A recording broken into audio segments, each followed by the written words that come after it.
प्रेम था गहरा पर सोचे थी जुदा। केशव बंधनों को तोड़ना चाहता था और प्रेमा उन्हें निभाना। अब जब दिल टूटने को है तो क्या प्रेमा अपने मन की सुनेगी या सब कुछ हमेशा के लिए खत्म हो जाएगा। यहाँ तक की कहानी आप सब लोग पिछले भाग में सुन चुके हैं। चलिए देखते हैं आगे की कहानी। क्या प्रेमा वो फैसला ले पाएगी जो उसकी पूरी जिंदगी बदल सकता है। नमस्कार दोस्तों, मैं हूँ कंचन और आप सब देख रहे हैं कहानी कंचन की। कहानी में आगे बढ़े उससे पहले आप सब लोग चैनल सब्सक्राइब कर लेना और वीडियो को भी लाइक कर देना। 6 महीने गुजर गए। लाला जी ने घर में आकर अपनी पत्नी को एकांत में बुलाया और बोले, जहाँ तक मुझे मालूम है केशव बहुत ही सुशील और प्रतिभाशाली युवक है। मैं तो समझता हूँ प्रेमा इस शोक में घुल कर प्राण दे देगी। तुमने भी समझाया, मैंने भी समझाया, दूसरों ने भी समझाया, पर उस पर कोई असर होता ही नहीं है। ऐसी दशा में हमारे लिए और क्या उपाय है। उनकी पत्नी ने चिंतित भाव से कहा, कर तो दोगे लेकिन रखोगे कहाँ। न जाने कहाँ से ये कुलछनी मेरी कोख में आई। लाला जी ने भौं सकोड़ कर तिरस्कार के साथ कहा, यह तो 1000 दफा सुन चुका, लेकिन कुल मर्यादा के नाम पर कहाँ तक रोए। चिड़िया का पर खोलकर यह आशा करना कि वह तुम्हारे आंगन में फुदकती रहे,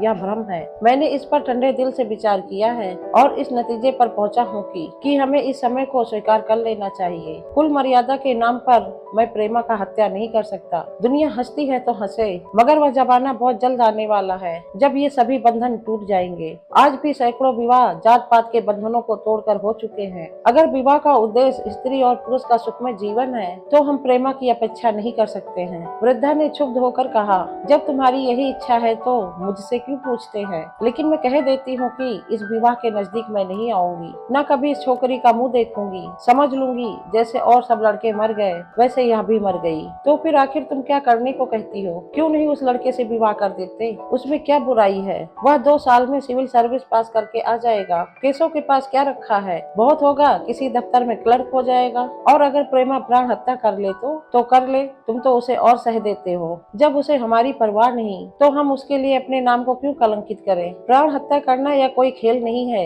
यह सब धमकी है। मन घोड़ा है, जब तक उसे लगाम न दो पुट्ठे पर हाथ रखने नहीं देता। जब उसके मन का यह हाल है तो कौन कहे। केशव के साथ ही जिंदगी भर निभा करेगी। जिस तरह आज उससे प्रेम है उसी तरह कल दूसरे से हो सकता है। तो क्या पत्ते पर अपना मांस बिकवाना चाहते हो। लाला जी ने स्त्री को प्रश्न सूचक दृष्टि से देखकर कहा, और अगर कल वह जाकर खुद केशव से विवाह कर ले तो तुम क्या कर लोगी। फिर तुम्हारी क्या इज्जत रह जाएगी। वह चाहे संकोचवश या हम लोगों के लिहाज से यूं ही बैठी रहे, पर यदि जिद पर कमर बांध ले हम तुम कुछ नहीं कर सकते। इस समस्या का ऐसा भीषण अंत भी हो सकता है। यह इस वृद्धा के ध्यान में भी न आया था। यह प्रश्न बम के गोले की तरह उसके मस्तक पर गिरा। एक क्षण तक वह चुप बैठी रह गई, मानो इस आघात ने उसकी बुद्धि की धज्जियां उड़ा दी हो। फिर पराभूत होकर बोली, तुम्हें अनोखी ही कल्पनाएं सूझती हैं। मैंने तो आज तक कभी नहीं सुना कि किसी कुलीन कन्या ने अपनी इच्छा से विवाह किया है। तुमने न सुना हो, मैंने सुना है और देखा भी है, और ऐसा होना बहुत संभव है। जिस दिन ऐसा होगा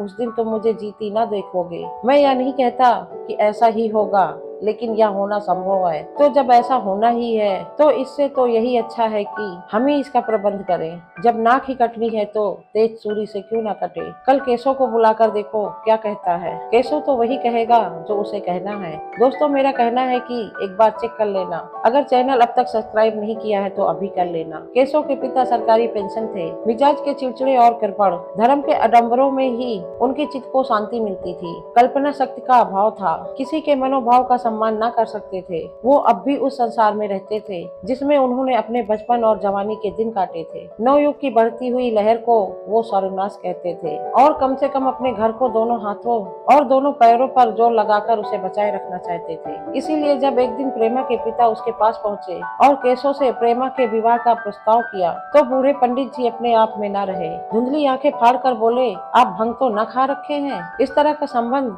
और चाहे जो कुछ हो विवाह नहीं है। मालूम होता है आपको भी नए जमाने की हवा लग गई है। बूढ़े बाबूजी ने बड़ी निम्रता से कहा, मैं खुद ऐसा संबंध नहीं पसंद करता। इस विषय में मेरे भी वही विचार हैं जो आपके, पर बात ऐसी आ पड़ी है कि मुझे विवश होकर आपकी सेवा में आना पड़ा। आजकल के लड़के और लड़कियां कितने स्वेच्छाचारी हो गए हैं, यह तो आप जानते ही हैं। हम बूढ़े लोगों के लिए अब अपने सिद्धांतों की रक्षा करना कठिन हो गया है। मुझे भय है कि कहीं इन दोनों ने निराश होकर अपनी जान पर न खेल जाएं। बूढ़े पंडित जी जमीन पर पांव पटकते हुए गरज उठे, आप क्या कहते हैं साहब, आपको शर्म नहीं आती? हम ब्राह्मण हैं और ब्राह्मणों में भी कुलीन। ब्राह्मण कितने ही पतित हो गए हों, इतने मर्यादा शून्य नहीं हुए हैं कि बनिए बक्कालों की लड़कियों से विवाह करते फिरे। जिस दिन कुलीन ब्राह्मणों में लड़कियां न रहेंगी उस दिन यह समस्या उपस्थित हो सकती है। मैं कहता हूँ, आपको मुझसे यह बात कहने का साहस कैसे हुआ? बूढ़े बाबूजी जितना ही दबते थे, पंडित जी उतना ही बिगड़ते थे। यहाँ तक कि लाला जी अपना अपमान ज्यादा न सह सके और अपनी तकदीर को कोसते हुए चले गए। उसी वक्त केशव कॉलेज से आया। पंडित जी उसे तुरंत बुलाकर कठोर कंठ से कहा, मैंने सुना है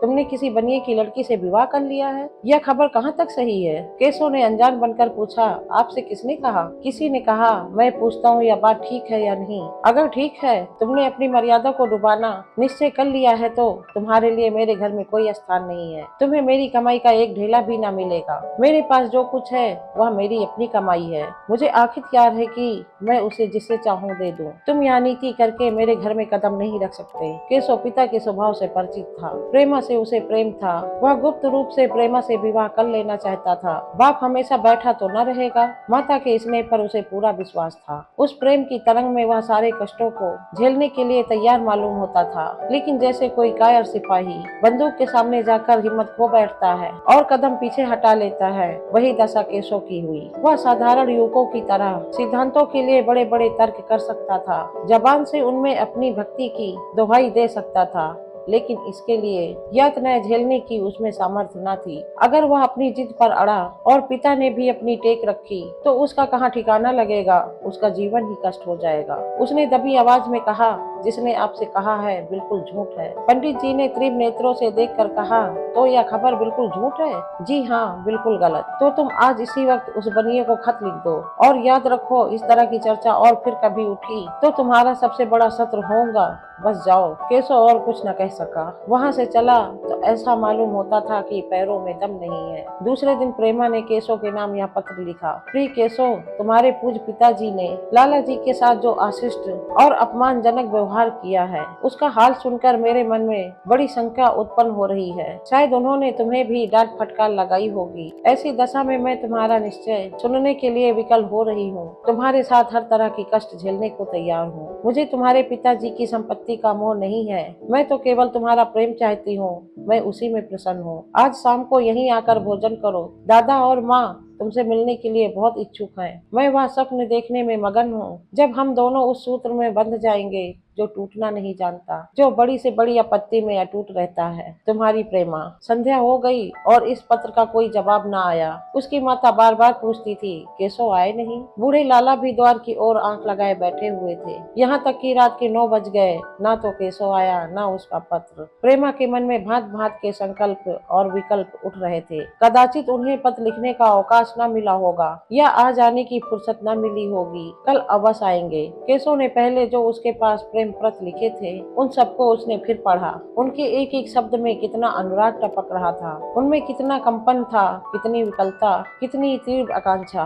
फिर उसे वो केशव के वाक्य याद आए जो उसने सैकड़ों बार ही कहे थे। इतनी बार वह उसके सामने रोया था। इतने प्रमाणों के होते हुए निराश के लिए कहाँ स्थान था। मगर फिर भी सारी रात उसका मन जैसे सूली पर टंगा रहा। प्रातः काल केशव का जवाब आया। प्रेमा ने कांपते हुए हाथों से पत्र लेकर पढ़ा। पत्र हाथ से गिर गया, ऐसा जान पड़ा मानो उसकी देह का रक्त जैसे स्थिर हो गया हो। लिखा था, मैं बड़े संकट में हूँ कि तुम्हें क्या जवाब दूं। मैंने इधर इस समस्या पर खूब ठंडे दिल से विचार किया है और इस नतीजे पर पहुँचा हूँ कि वर्तमान दशाओं में मेरे लिए पिताजी की आज्ञा का अपेक्षा करना दुस्सह है। मुझे कायर न समझना, मैं स्वार्थी भी नहीं हूँ, लेकिन मेरे सामने जो बाधाएं हैं उन पर विजय पाने की शक्ति मुझ में नहीं है। पुरानी बातों को भूल जाओ। उस समय मैंने इन बाधाओं की कल्पना न की थी। प्रेमा ने एक लंबी गहरी जलती हुई सांस खींची और उस खत को फाड़कर फेंक दिया। उसकी आंखों से आंसुधार बहने लगे। जिस केशव को उसने अपने अंतःकरण से वर लिया था वह इतना निठुर हो गया,